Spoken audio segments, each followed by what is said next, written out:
I wrote a piece at what now we would consider to be a very early turn in Macron's government. And we now know that this was a turn because it then became the tipping point, which explains a lot about what's happening in France legislatively over the last couple of years. And that's because the French president was in Brussels and he left a meeting early to give a speech, which in itself is not remarkable. And the speech was about separatism. And I thought, oh, that's interesting. He's going to give a speech about like why the Corsicans want to secede from the French state. You have some people that want to secede from the state. But actually, he attached the notion of separatism to Muslims.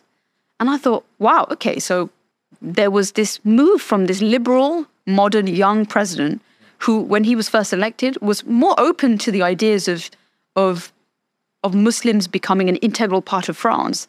And then 3 years later, because of terrorist attacks and Charlie Hebdo and the murder of Samuel Paty, a teacher in France, you saw this clear shift from Macron, which was then 2 years before an election, so it's 2020, and in 2022 there's a presidential election.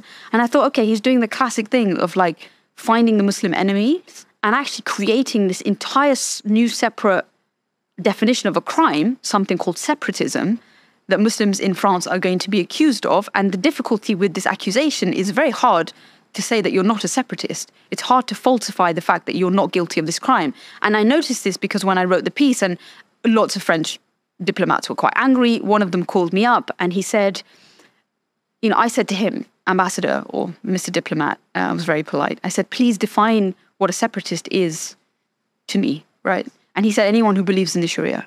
And I said, well, you have deliberately cast a net which includes every single person who identifies as a Muslim. He said, and then when I knew that the net was that wide, I was like, okay, so this is a very broad degree of like pseudo-criminal activity that Muslims are going to be accused of, because the nature of a Muslim is that you put God above the state. The nature of being a religious person is you put God above the state. And Macron was saying this is not acceptable.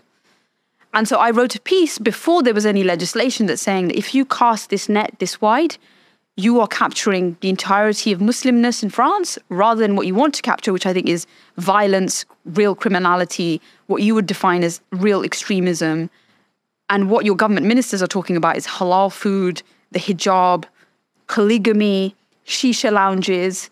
And this all sounded to me just like Muslimness. And you claim that you want to attack Islamism, but if your definition just means Muslim, then we have a problem. So the piece was written, I think it was up for about 5 or 6 hours. It was up long enough for people to call me up to tell me they didn't like it, which in and of itself is how the process should work, right? You read the piece, you don't like it, and you complain. That's fine.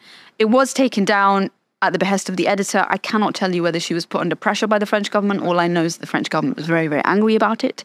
And they were angry enough that the president then wrote a riposte to my piece, which no longer existed, on the FT's website, where sadly he indulged in exactly the same kind of dog whistling and criminalization of Muslims that is so common in France, and went unchallenged. So he made a series of claims in that piece, including this idea that Muslim children from the age of 3 or 4 are taught to hate the values of the Republic. This is a bit like when I hear American or Israeli politicians say that Palestinians are taught to hate us from a young age, that they are inculcated in the values that are anti-Republic, anti-French, or anti-American or anti-Israeli. These are very, very dangerous claims. They are part of a dehumanization process.